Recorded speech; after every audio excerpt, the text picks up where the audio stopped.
The extra 5 minutes of sleep seemed to be worth all the hurry and the traffic I had to face on my way to work. What did I long for at the end of the day? Getting back to sleep. They say that consciousness is that annoying time between naps. I hated my job. Swiping the card at exactly 9:10 a.m. every day, which included the 10-minute grace period, seemed to be the only exciting thing other than the lunch break, which ended sooner than it had started. When I joined work, I was made to sit in front of the computer, the spreadsheet staring back at me. I was supposed to make 200 calls a day and had to fix 2 meetings a week with the clients. The lousy part of all this? Not one bloody soul wanted corporate training. My boss, who loved dogs, looked like one himself. He looked like Winston Churchill, who had overdosed on too many open butter masala dosas. The graduates who had got through the interviews with me had already quit. After 4 months at the job, out of the 7 that had come in, I was the only one left. The last man sitting. The only other thing which could be considered as exciting was reporting to the lady who had joined the company as the marketing head 2.5 months after me. Her smile would just make you nod your head to everything she said. Once, when I had resisted the smile, I'd figured out that she would smile or laugh just so that the job would get done. But I liked her smile and her personality. In spite of being in her early 40s, I guess, she seemed years younger and really inspired me.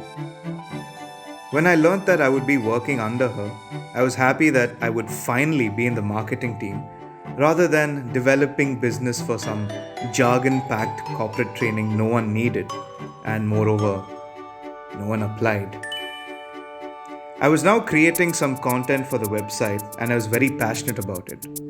This work was far more interesting than calling the farts who would always say they were attending important fart meetings. Though my graphic designing was limited to Microsoft Paint, I knew how to make full use of it. I just used my imagination.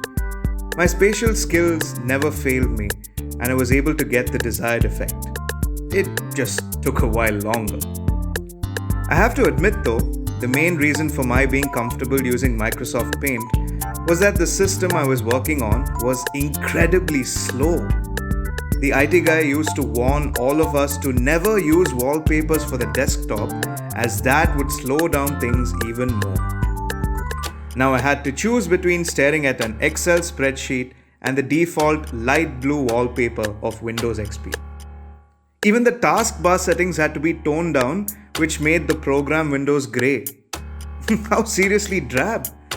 I also had to come dressed in formals every day.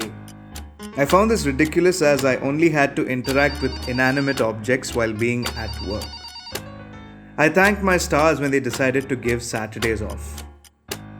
However, gradually things were not going on too well and I realized the company I was working for wasn't too great. To make matters worse, they gave me an additional responsibility of selling a technical writing course, an absolutely worthless certification that was created mainly to rake in some moolah from the unsuspecting, young, job-hunting engineering graduates. My life itself was a lie. I was made to tell these poor victims that there was a 95% placement record in the last batch when I personally had no experience of witnessing it myself. I was selling a myth, and I hated that I had to lie so much about it. But I needed this job since everyone who completed BBM were already placed in the Big Four. Besides, the office had most of my important documents in a safe. I was locked up in a safe along with other people.